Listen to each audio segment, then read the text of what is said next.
Hello दोस्तों। उम्मीद करता हूँ आप लोग अच्छे होंगे, आपकी पढ़ाई अच्छी से चल रही होगी। ठीक है। तो पिछले लेक्चर में हम लोगों ने देखा था दो माध्यम हो तो दो माध्यमों के अपवर्तनांक एक दूसरे से कैसे संबंधित होते हैं। तो देखिए पिछले लेक्चर में हम लोगों ने जैसे एक हमारे पास यहाँ पे क्या हो माध्यम एक और यहाँ पे क्या हो माध्यम दो, और इस सतह जो है इसको और इसको क्या अलग कर रहा है। प्रकाश की किरण ऐसे आपतित होती है और मान लीजिए ऐसे अपवर्तित हो जाती है। यहाँ पर आपतन कोण और हमारे पास ये क्या है परावर्तन कोण। अब देखिए तो एक फार्मूला तो हम लोग ये पढ़े हैं कि माध्यम एक का दो के सापेक्ष अपवर्तनांक 1n2 बराबर क्या हो जाएगा sine i upon sine r. ठीक है। तो अब देखिए इस फार्मूले से हम एक चीज़ और समझते हैं। ठीक है। देखिए जो आई है, ठीक है, आई यानी आपतन कोण जिस माध्यम में होगा उसके सापेक्ष अपवर्तनांक निकलेगा किसका, जिस माध्यम में अपवर्तन कोण होगा। ठीक है। तो देखिए माध्यम एक में, ठीक है, क्या बन रहा है आपतन कोण बन रहा है आई, और माध्यम दो में अपवर्तन कोण बन रहा है आर। ठीक है। और ये जो हम समीकरण लिखे हैं ये हमको क्या बता रहा है, माध्यम एक के सापेक्ष माध्यम दो का अपवर्तनांक। ठीक है। तो यानी जब भी हम ये फार्मूला लिखते हैं, ठीक है, तो यहाँ पे आई है ना, तो आई जिस माध्यम में बन रहा है उसी माध्यम के सापेक्ष उस माध्यम का अपवर्तनांक निकाल रहे हैं जिसमें आर बन रहा है। ठीक है। तो ये चीज़ तो क्लियर होगी। और फिर देखिए हम लोग एक इक्वेशन और निकाले थे कि 1n2 गुणे 2n1 बराबर 1, या फिर मैं इसी को लिख सकता हूँ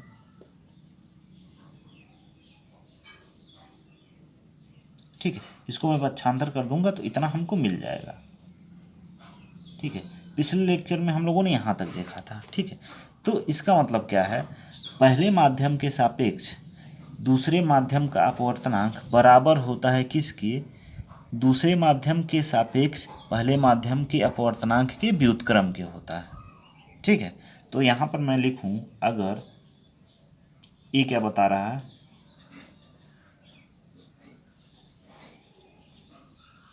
पहले माध्यम के सापेक्ष दूसरे माध्यम का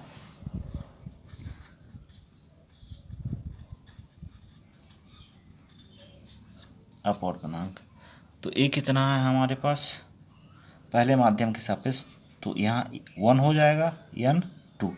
तो पहले माध्यम के सापेक्ष दूसरे माध्यम का अपवर्तनांक। ठीक है। अच्छा दूसरे माध्यम के सापेक्ष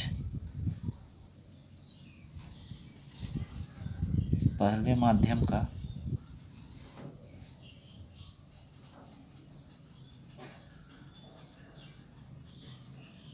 अपवर्तनांक, तो दूसरे माध्यम के सापेक्ष यानी 2n1। ठीक है। तो देखिए एक चीज़ समझना क्या जरूर है, पहले तो हम सांकेतिक रूप से दर्शाएंगे कैसे, संकेत के रूप में अपवर्तनांक को दर्शाएंगे कैसे। ठीक है। किस माध्यम के सापेक्ष किस माध्यम का अपवर्तनांक है तो उसको संकेत के रूप में कैसे लिखेंगे, इसको पहले समझना है। तो देखिए अगर 1n2 है तो इसका मतलब क्या है, पहले माध्यम के सापेक्ष दूसरे माध्यम का अपवर्तनांक। इसका 2n1 का मतलब क्या हुआ, दूसरे माध्यम के सापेक्ष पहले माध्यम का अपवर्तनांक। ठीक है। ये चीज़ क्लियर हो गया। और देखिए 1n2 और 2n1 में क्या संबंध है, 1n2 बराबर हो जाएगा 1/2n1। अच्छा इसका उल्टा भी हो सकता है, 2n1 को हम लिख सकते हैं, क्या लिख सकते हैं 1n2। ठीक है। दोनों इक्वेशन सही हैं, बस क्या रीअरेंज करना है। ठीक है। तो अगर दो माध्यम हों, ठीक है, और एक के सापेक्ष दूसरे का अपवर्तनांक निकालना हो तो दूसरे के सापेक्ष पहले का अपवर्तनांक आसानी से हम लोग निकाल सकते हैं इस फार्मूले का प्रयोग करके। ठीक है। तो उम्मीद करता हूँ ये चीज़ तो समझ में आया होगा। ठीक है कि संकेतों को कैसे समझना है, संकेतों को लिखना कैसे है, ठीक है। क्योंकि सबसे ज़्यादा कन्फ्यूजन इसी में होता है अपवर्तनांक वाले टॉपिक में, संकेतों को पढ़ा कैसे जाए, ठीक है, और संकेतों को लिखा कैसे जाए। क्योंकि बात यह है ना, आप प्रश्न में जो चीज़ दिया रहेगा तो उसको समझना ज़रूरी है कि क्या कह रहा है, ठीक है। जब तक वो समझेंगे नहीं तब तक आप न्यूमेरिकल नहीं लगा पाएंगे, ठीक है। तो उम्मीद करता हूँ ये चीज़ समझ में आ गया होगा, ठीक है। तो 1n2 का मतलब क्या हुआ, पहले माध्यम के सापेक्ष दूसरे माध्यम का अपवर्तनांक। 2n1 का मतलब दूसरे माध्यम के सापेक्ष पहले माध्यम का अपवर्तनांक, ठीक है। और एक चीज़ और देखिए, आई जिसमें बनता है, आपतन कोण जिसमें बनता है, उसके सापेक्ष अपवर्तन कोण जिसमें बनता है उस माध्यम का अपवर्तनांक हम लोग निकालते हैं, वो ऐसे लिखते हैं, ठीक है। ये चीज़ क्लियर हो गया ना। अब हम लोग कुछ रियल लाइफ एग्जाम्पल देखते हैं, उसके बाद उनका अपवर्तनांक कैसे दर्शाएंगे वो देखते हैं। तो देखिए मैंने 3 कंडीशन बनाई है, निर्वात और कांच। कांच का मतलब ग्लास, हम जी से स्मॉल जी से दर्शाएंगे। इसका मतलब वाई का मतलब ईयर ए, और यहाँ पर जी, यहाँ पे डब्ल्यू, और यहाँ पे जी, ठीक है। तो इसके लिए समझते हैं, ठीक है। तो निर्वात के सापेक्ष कांच का अपवर्तनांक, ठीक है। तो अगर मुझे लिखना हो तो ये हो जाएगा निर्वात, तो निर्वात के सापेक्ष कांच का अपवर्तनांक देखिए क्या बताया था मैं निरपेक्ष अपवर्तनांक में, क्योंकि निर्वात के सापेक्ष जब हम अपवर्तनांक निकालते हैं तो उसको क्या बोलते हैं, निरपेक्ष अपवर्तनांक बोलते हैं। तो यहाँ पे हम कुछ नहीं लिखेंगे। अगर यहाँ पे कुछ नहीं लिखा है इसका मतलब क्या है, वो निर्वात के सापेक्ष निकाला गया अपवर्तनांक है। और किसका निकाला जा रहा है, कांच का। कांच का मतलब यानी ग्लास, तो एन जी, इसका मतलब क्या हुआ, अगर ऐसा कहीं दिख जाए एन जी दिख जाए, एन डब्ल्यू दिख जाए, एन ए दिख जाए, ठीक है, तो इसका मतलब क्या हो जाएगा, जैसे यहाँ पे देखिए कुछ नहीं है तो इसका मतलब निर्वात के सापेक्ष निकाला गया अपवर्तनांक है। और यहाँ पे किसका निकाला गया है, कांच का निकाला गया है। वैसे ही अगर निर्वात के सापेक्ष किसका निकाला जाए, जल का निकाला जाए, तो हम लिखेंगे एन डब्ल्यू, ठीक है, निर्वात के सापेक्ष जल का अपवर्तनांक। अब देखिए वाई के सापेक्ष कांच का अपवर्तनांक निकाला जा रहा है, तो यहाँ पर लिखेंगे वाई के सापेक्ष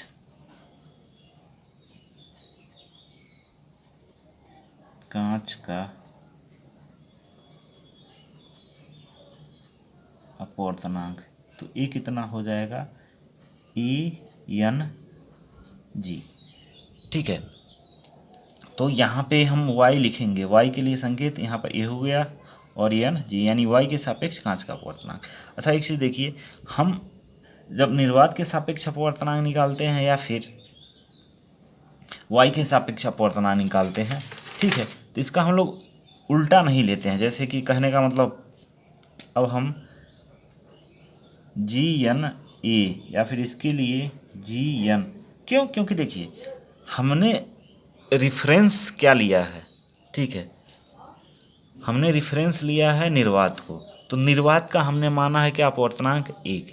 वैसे ही y का जो अपवर्तनांक निकालते हैं हम लोग निर्वात के सापेक्ष, तो y का आता है कितना, y का अपवर्तनांक आता है 1.003, ठीक है। तो इसको भी हम 1 के बराबर 1.003 बार 0 है 3, ठीक है, तो इसको भी हम 1 के बराबर मान सकते हैं, ठीक है। तो कोई खास अंतर नहीं है।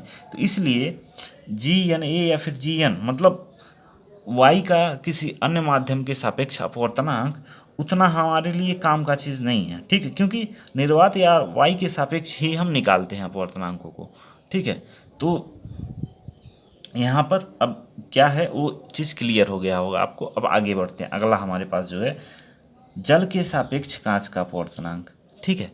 तो देखिए अब हमारे पास यहाँ पे जल है और कांच है, तो जल के सापेक्ष कांच का अपवर्तनांक क्या हो जाएगा, तो जल के सापेक्ष, जल को हम W से दर्शा रहे हैं, तो डब्ल्यू एन जी, ठीक है, यानी ये जल के सापेक्ष हो गया कांच का अपवर्तनांक।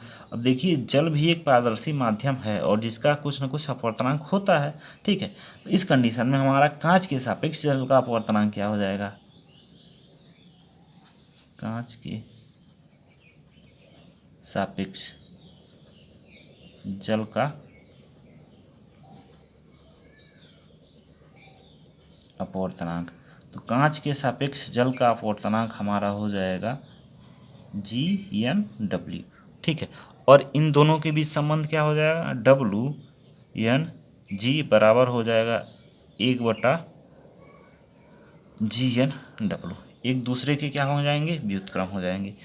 तो अब देखिए संकेत कैसे लेना है, कैसे, ठीक है, वो चीज़ मैंने अच्छे से एक्सप्लेन कर दिया है। ठीक है, अभी हम यहाँ क्या केवल दो माध्यमों की बात कर रहे हैं। ठीक है, अब हम बात करेंगे अगले लेक्चर में तीन माध्यम हों तो वो तीनों माध्यम का अपवर्तनांक एक दूसरे से कैसे संबंधित होता है।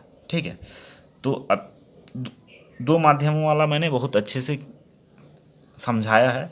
अगर आपको नहीं समझ में आएगा तो फिर से दोबारा रिवाइंड करके वीडियो को पीछे करके देखिएगा, आपको अच्छे से समझ में आ जाएगा। ठीक है, संकेत को कैसे लिखना है, संकेत को कैसे पढ़ना है, ठीक है, कब क्या रहे तो किसके सापेक्ष अपवर्तनांक दे रखा है। ठीक है, तो इस चीज़ को मैंने बहुत अच्छे से समझाया। पिछले दो वीडियो अपवर्तनांक को समझने के लिए आपको ज़रूरी है, पहला मतलब इससे पिछला वाला वीडियो और उससे पिछला वाला वीडियो, ये दो जरूर आप देखिए। ठीक है, उसके बाद आपको अपवर्तनांक का जो कॉन्सेप्ट है एकदम बिल्कुल अच्छे से क्लियर हो जाएगा। और अगले लेक्चर में हम लोग देखेंगे जब तीन माध्यम हो तब उनके अपवर्तनांकों को कैसे संबंधित करते हैं। ठीक है, तो वीडियो को अपने दोस्तों में शेयर करें, वीडियो को लाइक करें, चैनल को सब्सक्राइब करें। Happy learning.